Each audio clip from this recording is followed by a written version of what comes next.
Hi students, next we are going to see regarding the health belief model.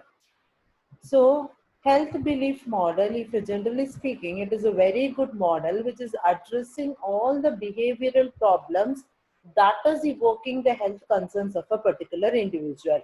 And this model, the health belief model, it is proposing the health related activities of an individual or the health related behavior of an individual, and that is depending upon the person's perception and individual's perception mainly on the four areas. So what are the four areas? Number one, the severity of the illness. So what the illness it is depending. The major area it is the severity of the potential illness. Second one, the person's susceptibility to the illness. Third one, it is the benefits of taking the preventive action in reducing the illness. And the fourth one, the barriers which is there while you are taking an action in order to reduce the illness.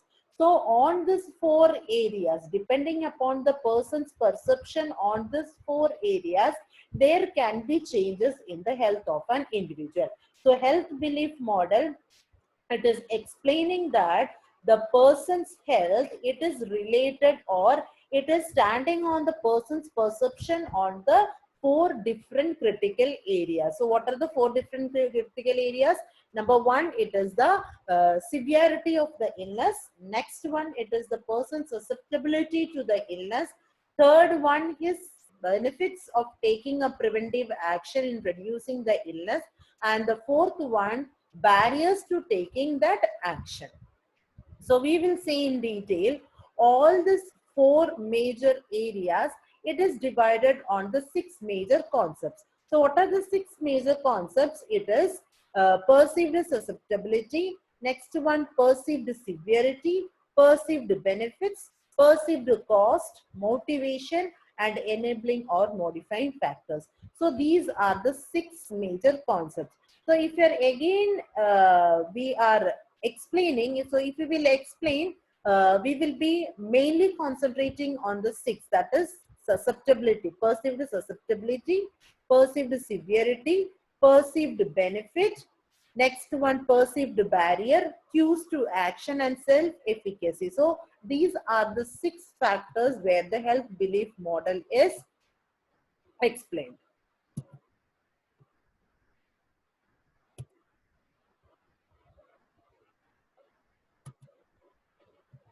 So perceived susceptibility. What is perceived susceptibility? Whenever the person is having the chance or whenever he is suspected to have a disease, he will be suspecting or he is having the idea that maybe because of the risk factors, he could be a patient.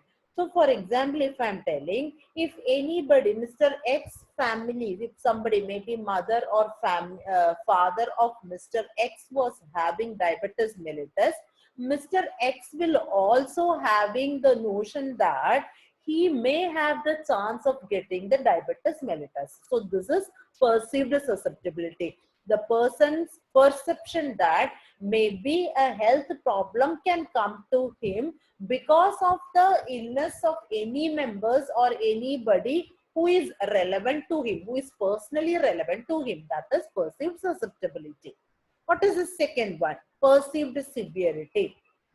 When the individual understood that he is prone to get any sort of health problem, sometimes he may take that chances. He may have some what he will be try to avoid that, like that. So example, the same diabetes mellitus. So Mr. X, he was having some high risk factor in his house, that is his father was having diabetes mellitus.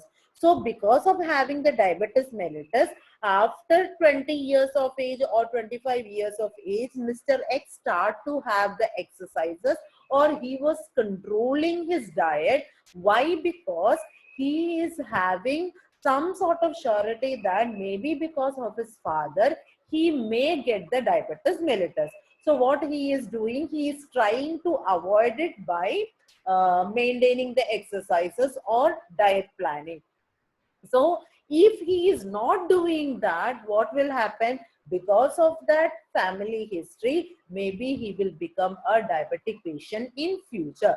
So what is perceived severity? An individual's perception of seriousnesses of health condition if left untreated.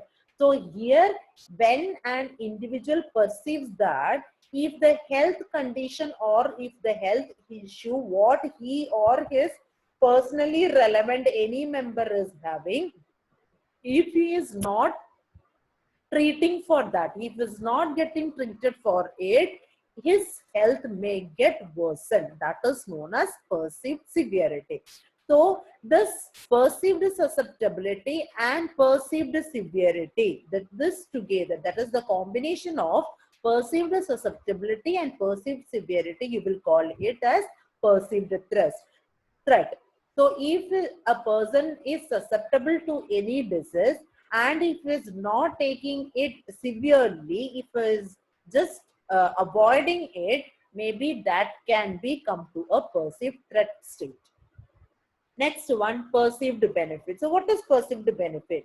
So whenever that risk factor person, if is doing some sort of health maintaining or promoting activities, that is known as perceived benefit. So if you're saying it refers to the person's belief that given treatment will cure the illness or help to prevent it.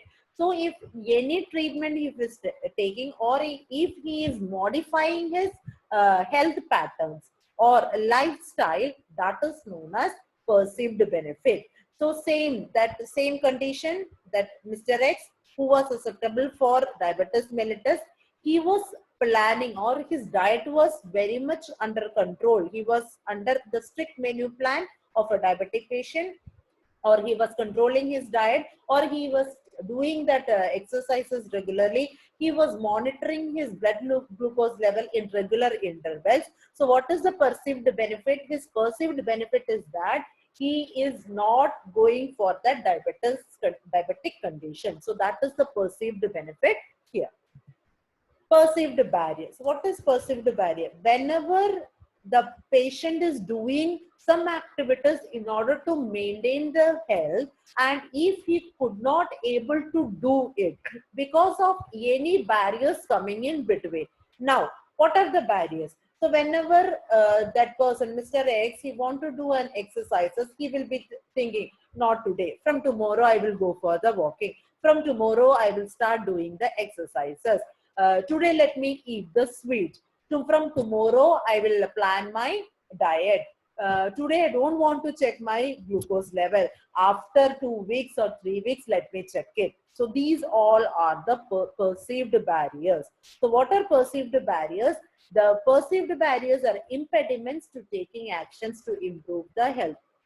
So whenever, if we want to do something and if we could not do that, that is known as perceived barrier.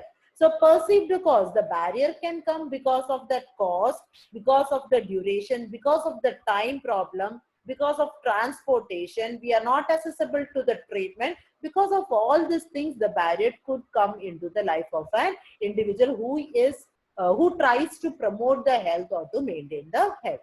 Next is cues to action. What is the cues to action? So body or environmental events that trigger the health belief model. So whenever if you're trying to change the behavior, any sort of activities, either the bodily activities or the environmental activities, if you're trying to change so that you can able to attain the optimum level of health, that is cues to action. What is modifying factors? The modifying factors can be maybe the age. So for some persons, the age may be helping them so that they can able to attain the good health, or the patient satisfaction level, or the socio-demographic variables of an individual. These all are the modifying factors where we can able to make or to attain our optimum level of health. So same example, if I am telling, if that Mr. X, if he is a known smoker, that is one modifying factor that is reducing his diabetes mellitus, or whereby he can able to avoid the other complications arising because of the diabetes mellitus. But if that Mr. X was a chain smoker or if he is a alcoholic person, so those are the factors that is adversely affecting that diabetes. It is triggering all the complicative factors. So that is the modifying factors. If the modifying factors are positive, we can able to have or we can able to maintain the health of the person. Self-efficacy. So whenever one is believing that, yes, I can able to attain my health, I can able to maintain my health, I can able to reduce my illness, I can able to promote my health, that is known as self-efficacy. So when a person is believing that, yes, I'm able to do something so that my health could be maintained or I can able to achieve the optimum level of health. So this is self-efficacy. So these are the 6 constructs where that health belief model stands on. So what are that 6 factors or the concepts? 1, perceived susceptibility, perceived severity, perceived benefit, perceived barrier, cues to action, and the self-efficacy. So if you're seeing the conceptual model for this health belief model, individual perception. So the 2 individual perceptions are there, individual susceptibility and the perceived severity of the disease. So this perceived susceptibility and perceived severity, it can go to the condition that is perceived threat of a disease. But when the individual is taking proper action such as medication, or when we come to know regarding the signs and symptoms, if we are reducing the signs and symptoms, we can able to reduce this perceived threat. Or some factors are there which is helping an individual to reduce the threat of the disease, such as age, sex, personality, socioeconomic status, knowledge regarding the health factors. This is reducing the perceived threat of disease, so that a change in the behavior will come. So what is the change in the behavior here? So whenever this person is having a susceptible to a disease, if that person is treating it severely, treating it that, yes, seriously, I should do some health measures so that my disease will be reduced. And that is the change in the behavior. That is, his health will have the optimum, his health will be reducing, he will be attaining the optimum wellness. So this is regarding the health belief model. So again, I will be explaining health belief model, which is standing on the 4 critical areas, that is the patient's severity for a potential illness, a person's susceptibility to the illness, the benefit of taking a preventive action, and the barriers to take that action. And all these 4 criteria, it is divided into 6 concepts, that is perceived susceptibility, perceived severity, perceived benefit, perceived barrier, cues to action, and self-efficacy. Hope you have understood the small topic, that is the health belief model. Thank you.